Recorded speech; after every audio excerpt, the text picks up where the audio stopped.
Direction Yamoussoukro, le ministère de la Santé, de l'Hygiène publique et de la couverture maladie universelle a organisé un atelier pour valider le manuel de contrôle de gestion présidé par le ministre Pierre Demba. Cet événement marque une étape clé dans l'optimisation de la gestion des ressources publiques et du secteur de la santé. Aligné sur les normes de l'UMOA, ce manuel vise donc à renforcer la planification, le suivi et l'évaluation des actions publiques pour une gestion plus transparente et efficace. Charles Kouakou et Soro Estelle. La direction des affaires financières du ministère de la Santé, de l'Hygiène publique et de la couverture maladie universelle a organisé un atelier de validation du manuel de contrôle de gestion précédant le lancement officiel des activités de contrôle de gestion au sein du dit ministère. Présidé par Pierre Demba, ministre de la Santé, de l'Hygiène publique et de la couverture maladie universelle, cet atelier constitue une étape décisive dans l'optimisation de la gestion des ressources publiques, particulièrement dans le secteur de la santé.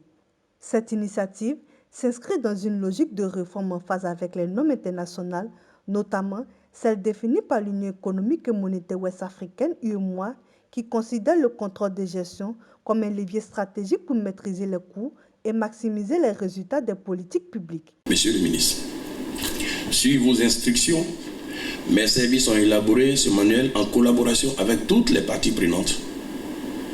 Parce que ce document, il se veut un document stratégique qui vise à renforcer l'efficacité et la reddition dans l'utilisation des ressources publiques dédiées au ministère de la Santé. Le ministre a salué le travail accompli par le directeur des affaires financières, mettant en avant l'importance capitale de l'optimisation des ressources humaines, financières et matérielles pour garantir un accès équitable aux soins, améliorer les infrastructures sanitaires et moderniser le système de santé. Donc il était important pour nous, sur instruction du chef de l'État, le président de son Excellence Alassane Ouattara, de travailler avec nos collaborateurs à l'optimisation des ressources financières mobilisées pour le secteur de la santé.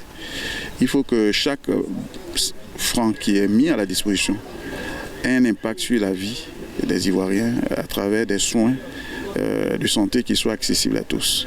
Donc nous avons mis en place un cadre qui permet donc de bien planifier les ressources et leur allocation et d'assurer une gestion efficace et transparente pour qu'à la fin de la journée, notre secteur se renforce et soit efficace.